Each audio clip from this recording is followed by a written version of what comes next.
आकाशवाणी पुणे, राजेंद्र लेले प्रादेशिक बातम्या देत आहे. ठळक बातम्या. विकसित भारत संकल्प यात्रा देशाच्या संकल्पपूर्तीची यात्रा असल्याचं पंतप्रधान नरेंद्र मोदी यांचं प्रतिपादन. पुणे लोकसभा मतदारसंघाची निवडणूक घेण्याच्या मुंबई उच्च न्यायालयाच्या आदेशाला सर्वोच्च न्यायालयाची स्थगिती. कोल्हापूर सांगली पूर व्यवस्थापन प्रकल्पाला अर्थ मंत्रालयाची मंजुरी. जागतिक बँकेचं अर्थसहाय्य मिळणार आणि नाशिकमध्ये होणाऱ्या राष्ट्रीय युवा महोत्सवाच्या पूर्वतयारीचा मुख्यमंत्र्यांनी घेतला आढावा. आता सविस्तर बातम्या. विकसित भारत संकल्प यात्रा ही केवळ सरकारचीच नाही तर देशाच्या संकल्पपूर्तीची यात्रा आहे. गरीब, शेतकरी, महिला आणि युवा पिढी सक्षम झाली तरच देश बलशाली होईल असं प्रतिपादन पंतप्रधान नरेंद्र मोदी यांनी काल केलं. विकसित भारत संकल्प यात्रेला 50 दिवस पूर्ण झाल्याच्या निमित्तानं विविध योजनेच्या लाभार्थ्यांशी पंतप्रधानांनी काल दूरस्थ पद्धतीनं संवाद साधला. संकल्प यात्रेच्या माध्यमातून केंद्र सरकारच्या सर्व योजना जास्तीत जास्त लोकांपर्यंत पोहोचवण्याचं सरकारचं उद्दिष्ट असल्याचं त्यांनी सांगितलं. गेल्या 9 वर्षात केंद्र सरकारच्या लोककल्याणकारी योजनांमुळे कोट्यवधी लोकांचं जीवन सुसह्य झालं आहे असं त्यांनी सांगितलं. या कार्यक्रमात देशभरातून संकल्प यात्रेचे हजारो लाभार्थी सहभागी झाले होते. राज्यात विविध ठिकाणी झालेल्या कार्यक्रमात केंद्रीय मंत्री उपस्थित होते. नाशिक जिल्ह्यात ओझरमध्ये झालेल्या कार्यक्रमात केंद्रीय राज्यमंत्री डॉक्टर भारती पवार उपस्थित होत्या.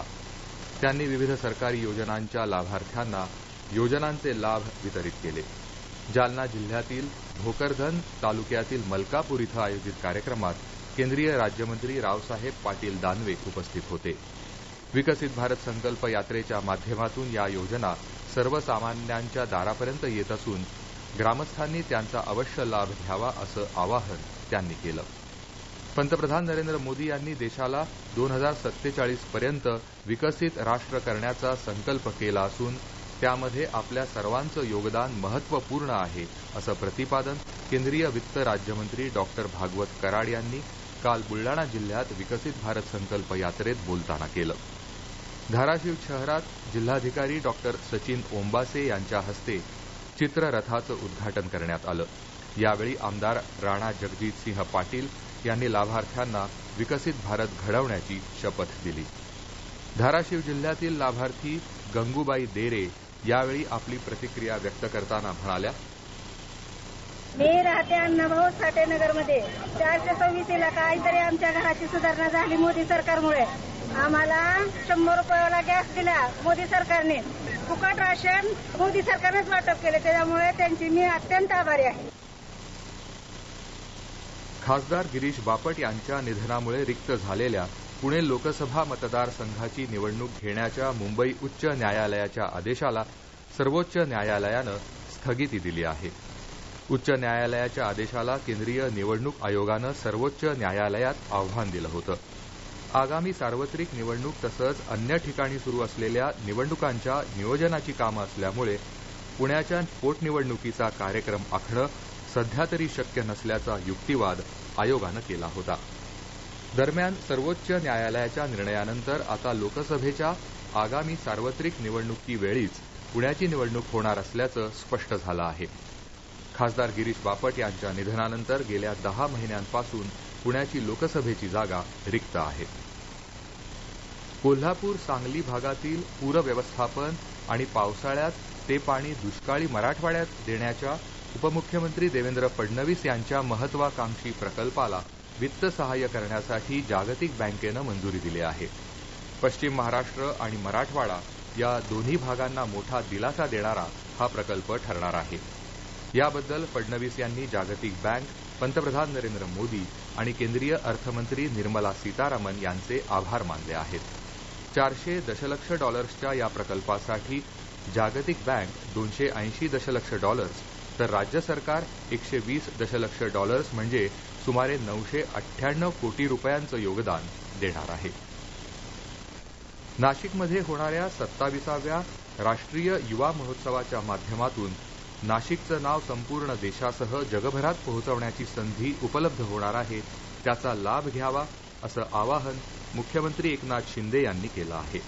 नाशिकमध्ये येत्या 12 ते 17 जानेवारी या कालावधीत होणाऱ्या या महोत्सवाचं उद्घाटन पंतप्रधान नरेंद्र मोदी यांच्या हस्ते होणार आहे. त्या पार्श्वभूमीवर या कार्यक्रमाच्या पूर्वतयारीचा आढावा घेण्यासाठी शिंदे यांनी काल नाशिकच्या तपोवन भागाला भेट दिली. पंतप्रधान मोदी यांचा नाशिकमध्ये रोड शो देखील होणार असल्याचं त्यांनी सांगितलं. मुंबईतील MMRDA क्षेत्रातील वाहतूक जाळं विस्तारणाऱ्या देशातील सर्वात मोठ्या सागरी सेतूचं अर्थात अटल बिहारी वाजपेयी शिवडी न्हावाशेवा अटल सेतूचं येत्या 12 जानेवारी रोजी पंतप्रधान नरेंद्र मोदी यांच्या हस्ते लोकार्पण होणार आहे. अत्याधुनिक जपानी तंत्रज्ञानाचा वापर करून बांधण्यात आलेला हा पूल सुमारे 22 किलोमीटर लांबीचा असून समुद्रावरील त्याची लांबी सुमारे 16.5 किलोमीटर आहे. या प्रकल्पामुळे तिसरी मुंबई म्हणून ओळखल्या जाणाऱ्या या प्रदेशाचा सर्वांगीण विकास होण्यास मदत होईल असं MMRDAचे महानगर आयुक्त डॉक्टर संजय मुखर्जी यांनी सांगितलं. या प्रादेशिक बातम्या आपण आकाशवाणीच्या पुणे केंद्रावरून ऐकत आहात. प्रधानमंत्री मत्स्य संपदा योजनेअंतर्गत कोकणातील मच्छीमारांसाठी सुरू करण्यात आलेला शेवाळ शेती प्रकल्प किनारपट्टी भागातील लोकांसाठी वरदान ठरणार आहे. सिंधुदुर्ग जिल्ह्यात आचरा इथल्या जामडूल खाडीत या प्रकल्पाची नुकतीच प्रायोगिक तत्वावर सुरुवात झाली. ऐकूया याबाबत अधिक माहिती आमच्या प्रतिनिधीकडून. या समुद्र शेवाळापासून केरिटीन आणि आगार अशी 2 रसायनं मिळतात. यांचा वापर खाद्य, सौंदर्य, औषधशास्त्र उद्योगामध्ये केला जातो. यासाठी मच्छीमारांना समुद्र शेतीचं प्रशिक्षण दिलं जाणार आहे. प्रधानमंत्री मत्स्य संपदा योजनेअंतर्गत हा प्रकल्प सुरू केला जात असून पालघर पासून सिंधुदुर्गपर्यंत 10 जागा शोधून शेवाळ शेती करायची आहे. सध्या महाराष्ट्रात रत्नागिरी जिल्ह्यात दाभोळ भीव इथं तर सिंधुदुर्ग जिल्ह्यात देवगड आणि मालवण तालुक्यात आचरा इथं ही शेवाळ शेती केली जाणार आहे. समुद्र शेवाळाची शेती करताना बीज समुद्रात टाकलं की 30 किंवा 45 दिवसांमध्ये ती शेती तयार होते. हे उत्पादन विकत घेण्याकरता उद्योजक मोठ्या कंपन्यांना बोलवलं जातं आणि हे उद्योजक हे शेवाळ विकत घेतात.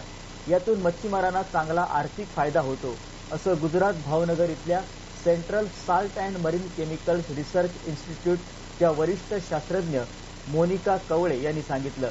आचरा इथं हा प्रकल्प प्रायोगिक तत्वावर सुरू करण्यात आल्यामुळे अकुशल मच्छीमार, महिला यांच्या हातांना काम मिळणार आहे. खाऱ्या पाण्यातल्या या शेवाळ शेतीमुळे मच्छीमारांना अर्थार्जनाचं एक नवीन दालन खुलं झालं आहे एवढं मात्र नक्की. आकाशवाणी बातम्यांसाठी सिंधुदुर्गहून निलेश जोशी.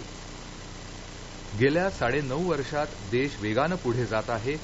कोणी विरोध करत असलं तरी त्याचा केंद्र शासनावर परिणाम होणार नाही असा दावा केंद्रीय गृहराज्यमंत्री अजयकुमार मिश्रा यांनी केला. साताऱ्यातील शासकीय विश्रामगृहात काल संध्याकाळी मिश्रा यांची पत्रकार परिषद झाली. केवळ साताराच नाही तर देशातील इतर कोणत्याही लोकसभा मतदारसंघातील उमेदवार निश्चित झाला नसल्याचं त्यांनी स्पष्ट केलं. राज्यातील सर्व जिल्ह्यांमधील कोरोनाबाधित रुग्णांच्या नमुन्यांचं जनुकीय क्रमनिर्धारण पुण्याच्या बीजे वैद्यकीय महाविद्यालयात केलं जात आहे. यात पुणे जिल्ह्यातून आलेल्या नमुन्यांपैकी 88% रुग्णांना JN1 या विषाणूचा संसर्ग झाल्याचं आढळलं. 16 ते 30 या वयोगटातील नागरिकांना JN1 विषाणूचा संसर्ग होण्याचं प्रमाण जास्त आहे. मात्र बहुतांश रुग्णांमध्ये सौम्य लक्षणं आढळत असल्याचं जिनोम सिक्वेन्सिंगचे राज्य समन्वयक डॉक्टर राजेश कार्यकर्ते यांनी सांगितलं. महायुती सरकार राज्यभर राबवत असलेला शासन आपल्या दारी हा कार्यक्रम म्हणजे जाहिरातबाजी असून प्रत्यक्षात नागरिकांना यातून कसलाही लाभ मिळाला नाही अशी टीका विधान परिषदेतले विरोधी पक्षनेते अंबादास दानवे यांनी केली आहे. या कार्यक्रमाची सत्यता राज्यातल्या जनतेसमोर आणण्यासाठी आपण राज्यव्यापी जनता दरबार हा उपक्रम राबवणार असल्याचं त्यांनी काल पत्रकाद्वारे जाहीर केलं. येत्या 10 तारखेपासून मुंबईतून कार्यक्रमाची सुरुवात होणार असल्याचं दानवे यांनी म्हटलं आहे. हवामान. येत्या 24 तासात राज्यात तुरळक ठिकाणी पावसाची शक्यता असल्याचं हवामान विभागानं म्हटलं आहे. शेवटी पुन्हा ठळक बातम्या. विकसित भारत संकल्प यात्रा देशाच्या संकल्प पूर्तीची यात्रा असल्याचं पंतप्रधान नरेंद्र मोदी यांचं प्रतिपादन. पुणे लोकसभा मतदारसंघाची निवडणूक घेण्याच्या मुंबई उच्च न्यायालयाच्या आदेशाला सर्वोच्च न्यायालयाची स्थगिती. कोल्हापूर सांगली पूरव्यवस्थापन प्रकल्पाला अर्थ मंत्रालयाची मंजुरी. जागतिक बँकेचं अर्थसहाय्य मिळणार. आणि नाशिकमध्ये होणाऱ्या राष्ट्रीय युवा महोत्सवाच्या पूर्वतयारीचा मुख्यमंत्र्यांनी घेतला आढावा. आकाशवाणी पुणे केंद्रावरचं प्रादेशिक बातमीपत्र संपलं. नमस्कार.